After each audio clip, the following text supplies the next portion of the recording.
Trolls World Tour is the sequel to 2016's Trolls, which is a bit of a lukewarm film. I don't remember having any harsh feelings about it. I thought it was it's a decent film about coming to terms, with yourself and not, not holding yourself to societal norms.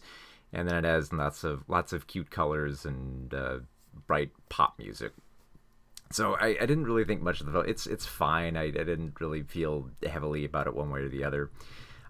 Wasn't initially looking forward to this sequel, Trolls World Tour, because my initial perception from the first teaser was that it's just going to be Pop has to battle these evil rock trolls, these trolls that that they adhere to rock and roll more than pop music.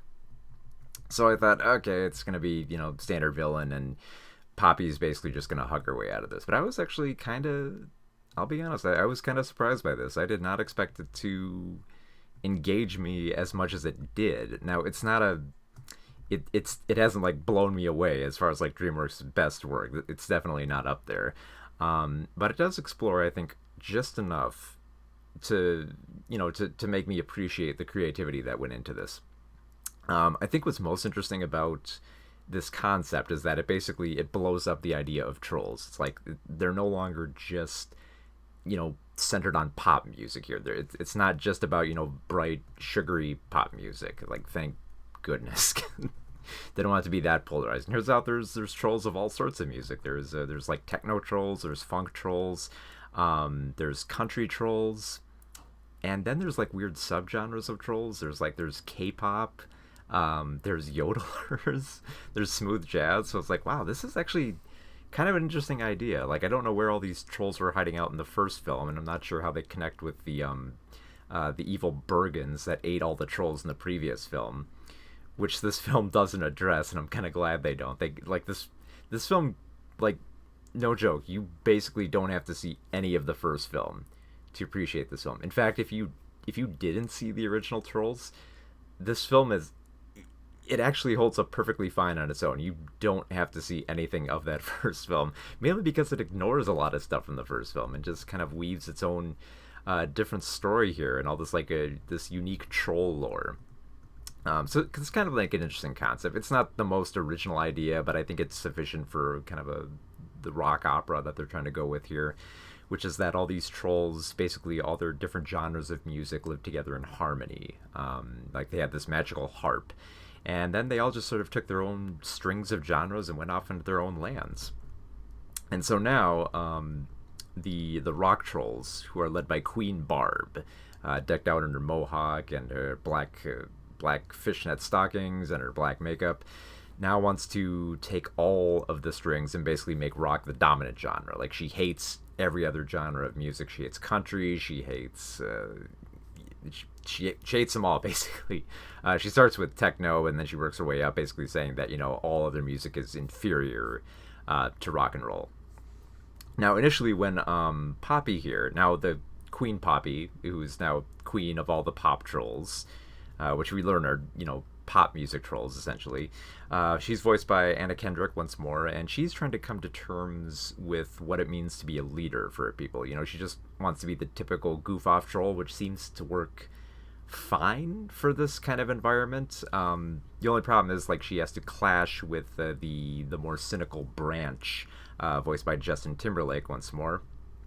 Branch is concerned, both because he doesn't know if Poppy can be a leader, and because Poppy's too trusting. Because when initially Poppy hears that the rock trolls are trying to gather up all the strings, she thinks that she's trying to bring unity instead of dominance. So she basically just wants to bring everyone together and basically wants to try to think, well, maybe if I can catch up with the rock trolls, I can talk this out with them, and we can all just live together in harmony. And you kind of know that this is pretty much the route that this film is going to go. She's basically going to kill the rock trolls with kindness, which is pretty much telegraphed by the fact that Queen Barb doesn't really have any friends, and she feels isolated and lonely, so, gee, I wonder who's going to be her friend. I do admire the creativity that they put into the design of all these different worlds. I like the fact, some of them are predictable. Obviously, the rock trolls live in a world of, skulls and lava. should we expect anything less? Obviously the country trolls live in a small town, but then you've got interesting stuff like the funk trolls. They live in a weird starship that has all these odd different designs in the many rooms and the many dance sequences they go through.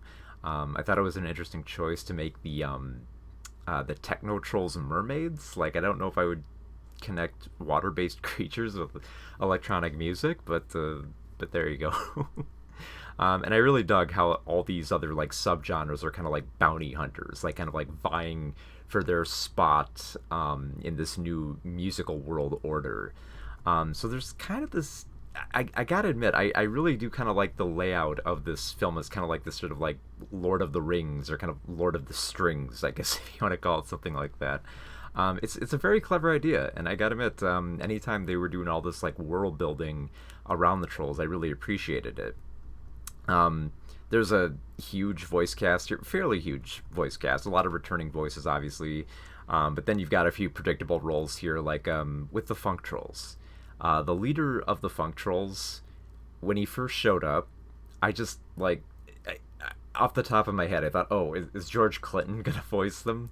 Is George Clinton gonna voice the leader of the Funk Trolls? And like, sure enough, like, oh well, okay. Then the country trolls showed up, like, oh, is Kelly Clarkson going to be voicing? Oh, okay, Kelly Clarkson is.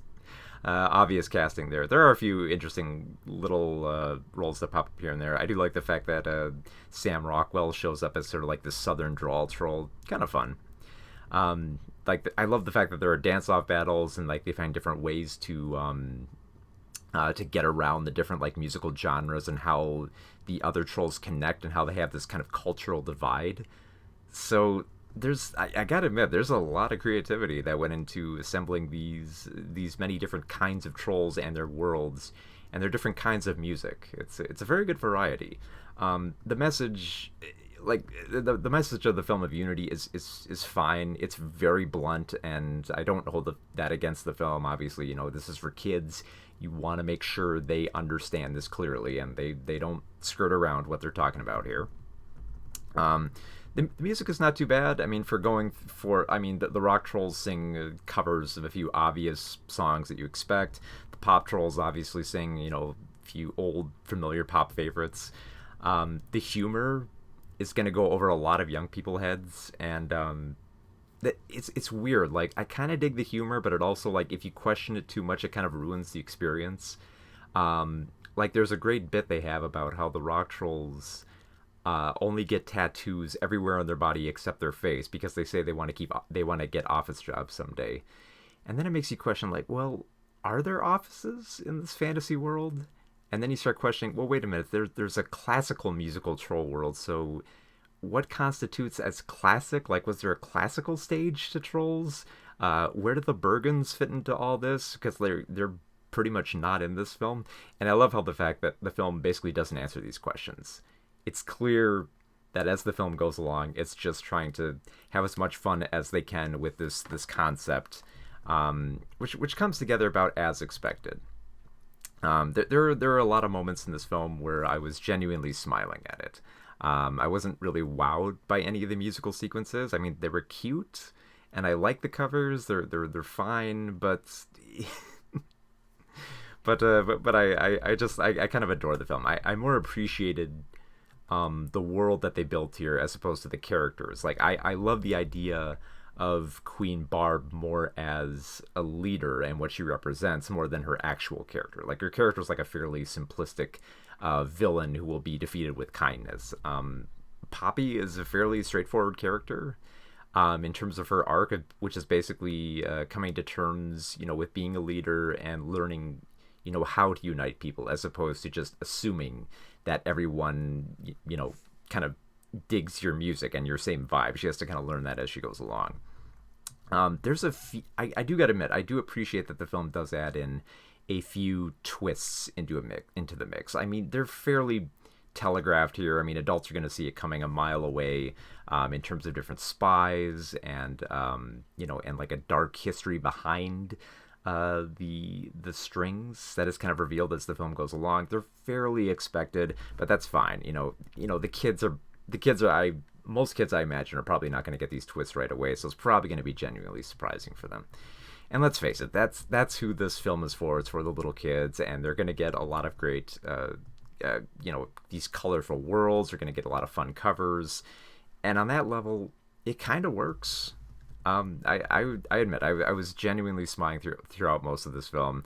The jokes are fairly hit or miss. The songs are all right if you can stand the covers, because you probably heard these songs a lot of times. But then I remembered, you know, a lot of kids probably haven't heard these songs that much, so they're probably gonna dig it. So yeah, it's not too shabby. I mean, for coming off of like the very lukewarm I have first come Trolls here film, to chew bubblegum it and kick ass. it comes in and it kicks All out ass. of bubblegum. What can I say? Thank you so much for the follow. So, Trolls World Tour, 3.5 out of 5 stars.